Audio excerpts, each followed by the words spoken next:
ಪ್ರಿಯ ವೀಕ್ಷಕರೇ, ಬೆಳಗಾವಿ ಜಿಲ್ಲೆಯ ಬೈಲಹೊಂಗಲ ಪಟ್ಟಣದವರಾದ ಶ್ರೀಯುತ ಮಹೇಶ್ ವಿ ಕೋಟಗಿ ಅಧ್ಯಕ್ಷರು, ಜಾಗತಿಕ ಲಿಂಗಾಯತ್ ಮಹಾಸಭಾ ಬೈಲಹೊಂಗಲ್ ಘಟಕ ಮತ್ತು ಮಹಾಂತ್ ಮೋಟಾರ್ಸ್ನ ಮಾಲೀಕರು. ಇವರು ಜೂನ್ 5 ಶುಕ್ರವಾರದಂದು ಪರಿಸರ ದಿನಾಚರಣೆ ಅಂಗವಾಗಿ ನಮ್ಮ ವಾಹಿನಿಯೊಂದಿಗೆ ಪ್ರಕೃತಿ ಇಲ್ಲದೆ ಮನುಷ್ಯನಿಲ್ಲ, ಆದರೆ ಮನುಷ್ಯನಿಲ್ಲದೆ ಪ್ರಕೃತಿ ಇರಬಲ್ಲದು ಎಂಬ ಕಹಿ ಸತ್ಯವನ್ನು ನಾವಿಂದು ನೆನಪಿಸಿಕೊಳ್ಳಬಹುದಾದ ದಿನ. ಕಾಂಕ್ರೀಟ್ ನಾಡಾಗುತ್ತಿರುವ ಜಗತ್ತಿನಲ್ಲಿ ಗ್ಲೋಬಲ್ ವಾರ್ಮಿಂಗ್ ಸೌಂಡ್ ಜೋರಾಗಿದೆ. ಋತುಮಾನಗಳು ಬದಲಾಗುತ್ತಿದೆ. ಇಂತಹ ಹೊಸ್ತಿಲಿನಲ್ಲಿ ಕೇವಲ ಸ್ಟೇಟಸ್ಗಳಿಗೆ ಮಾತ್ರ ಪರಿಸರ ದಿನವನ್ನು ಸೀಮಿತಗೊಳಿಸಬೇಕೇ ಅಥವಾ ನಮ್ಮ ಮುಂದಿನ ಪೀಳಿಗೆಗಾಗಿ ಏನಾದರೂ ಮಾಡಬೇಕೆಂಬುದರ ಕುರಿತು ಮಾಹಿತಿಯನ್ನು ಹಂಚಿಕೊಂಡಿದ್ದರು. ಹೀಗೆ ವೀಕ್ಷಕರೇ, ಎಲ್ಲರಿಗೂ ನಮಸ್ಕಾರ. ಈ ದಿನ ಜೂನ್ 5 ವಿಶ್ವ ಪರಿಸರ ದಿನಾಚರಣೆ. ಎಲ್ಲರಿಗೂ ವಿಶ್ವ ಪರಿಸರ ದಿನಾಚರಣೆ ಶುಭಾಶಯಗಳು. ಈ ದಿನ ಎಲ್ಲ ನಾವು ಸಾರ್ವಜನಿಕರು ಕೂಡಿಕೊಂಡು ಸೆಷನ್ ಪಾಲನೆ ಮಾಡಬೇಕು. ಯಾಕಂದ್ರೆ ನಮ್ಮ ಪರಿಸರ ಉಳಿಸೋದು ನಿಮ್ಮೆಲ್ಲರ ಕರ್ತವ್ಯವಾಗಿದೆ.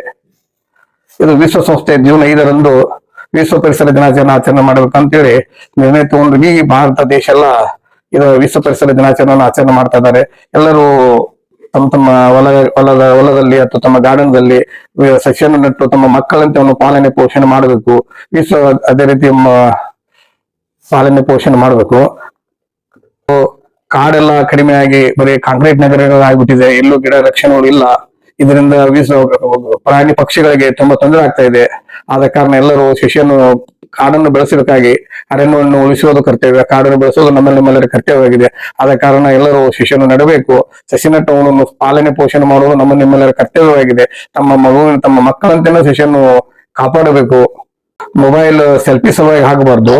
ಇದು ಪ್ರತಿಯೊಬ್ಬರು ಸೆಲ್ಫಿ ಇಟ್ಟು ಅದನ್ನ ಅರ್ಥ ಮರಿಬಾರ್ದು. ಅದನ್ನು ಪ್ರತಿದಿನ ಅದಕ್ಕೆ ನೀರು ಹಾಕೋದು, ಗೊಬ್ಬರ ಹಾಕೋದು ಮಾಡೋದ್ರಿಂದ ಗಿಡ ಚೆನ್ನಾಗಿ ಬೆಳಿತೈತಿ.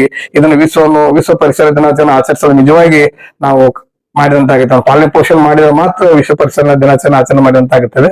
ಇಲ್ಲಾಂದ್ರೆ ಅದು ಗಿಡ ಸಸಿವನ್ನು ನೆಟ್ಟು ವರ್ಷಕ್ಕೊಮ್ಮೆ ಅದಕ್ಕೆ ನೋಡಕ್ ಹೋದ ಅದಕ್ಕೆ ನೀರಿಲ್ಲದೆ ಗೊಬ್ಬರ ಇಲ್ಲದೆ ಅದು ಒಣಗಿ ಹೋಗ್ಬಿಡ್ತೈತಿ. ಅದ್ರ ಸಲುವಾಗಿ ಅದು ಫೋಟೋ ಸೆಲ್ಫಿ ಸಲುವಾಗಿ ಮಾಡಬೇಡ್ರಿ. ತಮ್ಮ ಕರ್ತವ್ಯ ಅಂತ ಹೇಳಿದ್ರೆ ಸಸಿಗಳನ್ನು ಜೋಪಾನ ಮಾಡಬೇಕು. ತಮ್ಮಲ್ಲಿ ಕಳಕಳಿ ವಿನಂತಿ. ಕಾಡು ನಾಶ ಆಗೋದ್ರಿಂದ ಮಳೆನೂ ದೂರ ಆಗ್ತಾ ಇದೆ. ಇದಾದ ಕಾರಣ ಕಾಡು ಇಲ್ಲದ ಕಾರಣ ಮಳೆನೂ ಇಲ್ಲ. ಮಳೆ ಇಲ್ಲದ ಕಾರಣ ಸರಿಯಾಗಿ ಭೂಮಿಗೆ ಬೆಳೆ ಇಲ್ಲ ಅಂದ್ರೆ ರೈತರಿಗೆಲ್ಲ ಹಾನಿ ಆಗುತ್ತೆ. ಸರಿಯಾಗಿ ಆಹಾರ ಪಕ್ಷಿಗಳಿಗೆಲ್ಲ ತೊಂದರೆ ಆಗುತ್ತೆ. ಆದ ಕಾರಣ ನಾವು ಕಾಡು ಎಷ್ಟು ಬೆಳೆಸ್ತೀವಿ, ಗಿಡಗಳನ್ನ ಎಷ್ಟು ಬೆಳೆಸ್ತೀವಿ, ಅದರಿಂದ ಮಳೆ ಆಗುತ್ತೆ. ಸರಿಯಾಗಿ ನದಿ ಪ್ರಾಣಿ ಪಕ್ಷಿಗಳಿಗೆ ಮತ್ತೆಲ್ಲರಿಗೂ ಒಳ್ಳೇದಾಗುತ್ತೆ ಅಂತ ಹೇಳಿ ತಮ್ಮಲ್ಲಿ ವಿನಂತಿಸ್ತೀನಿ.